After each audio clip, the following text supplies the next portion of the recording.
Hey, what's going on, everybody? It's Thrifty Thumbs. Welcome back to the channel. Hope everything's going well in your world. Well, after another week of scavenging my local thrift shops, I want to share with you all the cool things that I found. Let's get into it. Okay, first item of the day. Da da da da da da da da da da.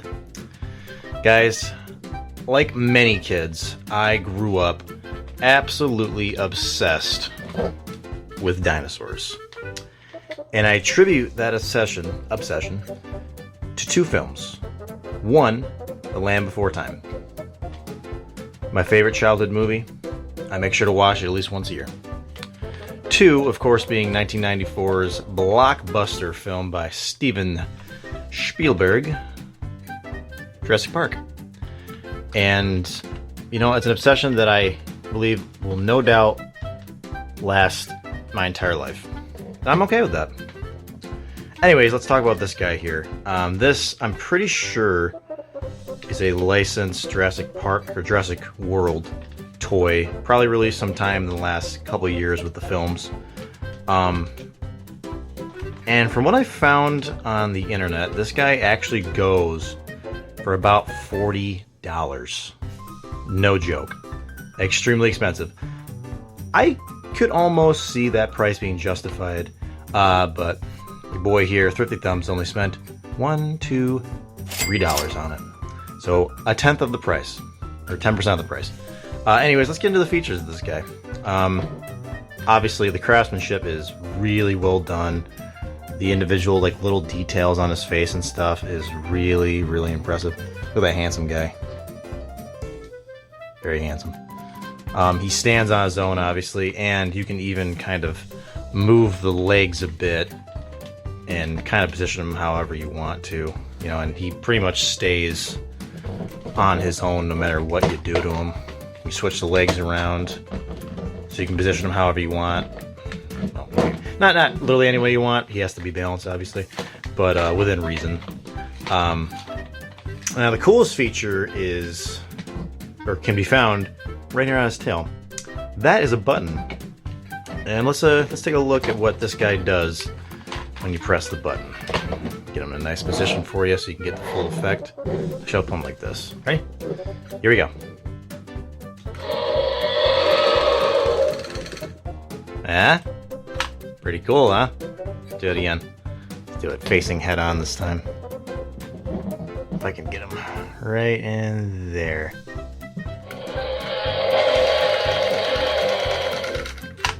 Pretty cool, huh? As a huge dinosaur fan, this was an amazing pickup. My jaw dropped when I seen it. I was just beyond happy. So yeah, this guy's a good grab. Alright, next time of the day.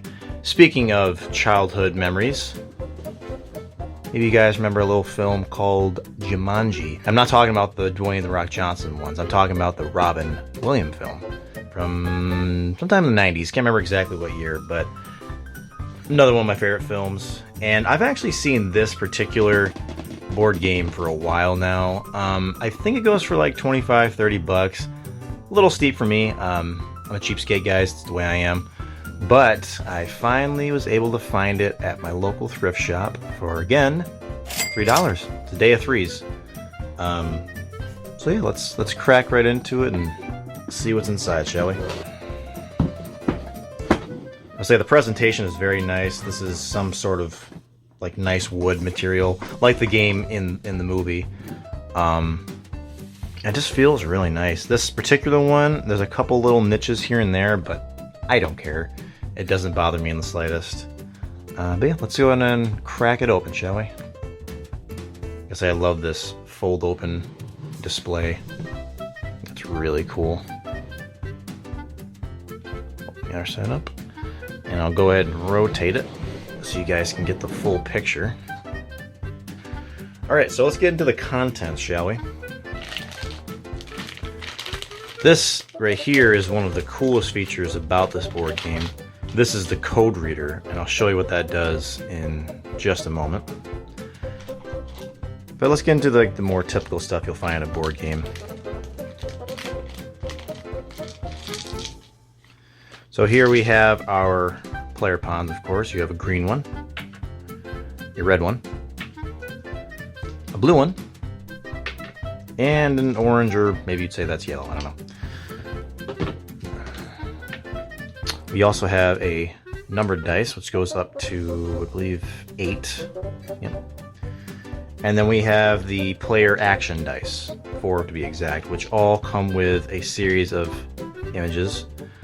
One being a dice, a rope, an open door, wood, an axe, an hourglass, and then a blank spot. There's 4 of those. Next we have the player cards.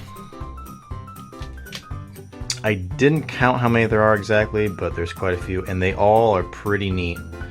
Now you'll notice on the card you have an image, obviously, and then you have this encrypted image, or message I should say.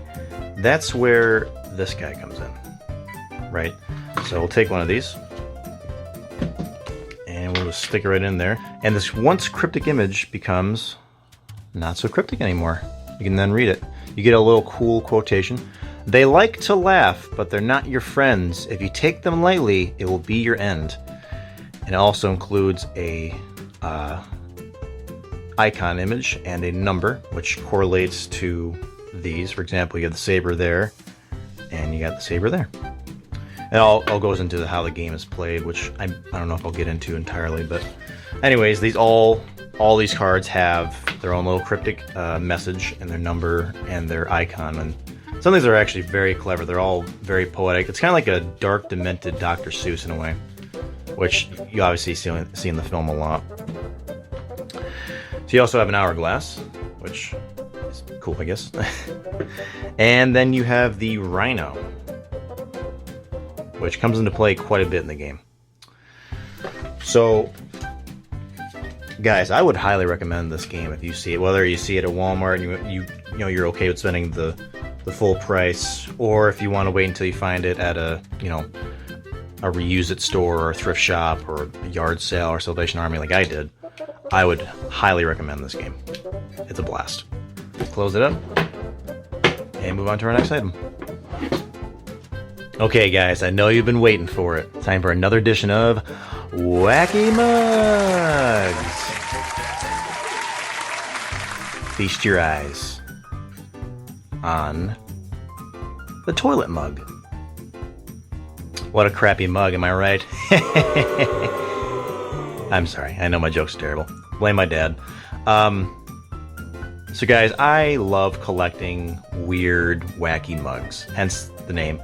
I have almost an embarrassingly large collection of these types of mugs, and when I seen this one, I was like, yep, you are going right in there. Matter of fact, this might be the new highlight item of my collection. This thing I found loose as is for 99 cents, and I've never grabbed anything so quickly in my life. And yes, I did drink out of it a couple times, that's why it's a little dirty. But let's be frank, it kind of matches the motif, if you will. But yeah, great craftsmanship on this, and amazing addition to my collection. So yeah, next time.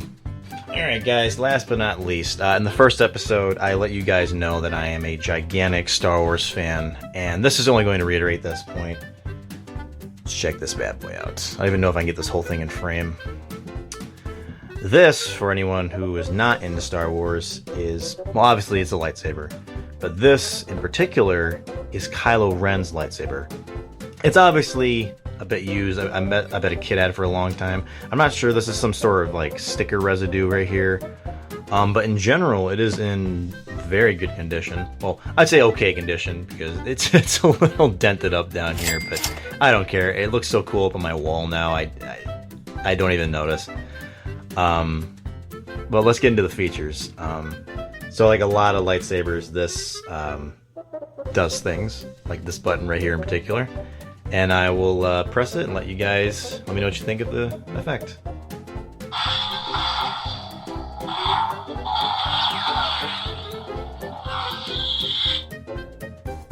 Pretty cool, huh? Unfortunately, that is the only mode it does. You can't just have like a standard, held mode. It does just this little simulated battle, and that turns back off, which is okay. Oh hey, you know what? Real quick, Just to give you the full effect, let me dim the lights here so you can get the... Well, it's daylight here, but still, might look a little bit cooler.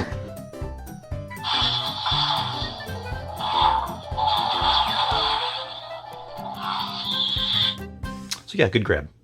Alright guys, well that's it for today's episode. I hope you guys really enjoyed it, and I hope you guys have an amazing day, and I look forward to seeing you next time. See you later.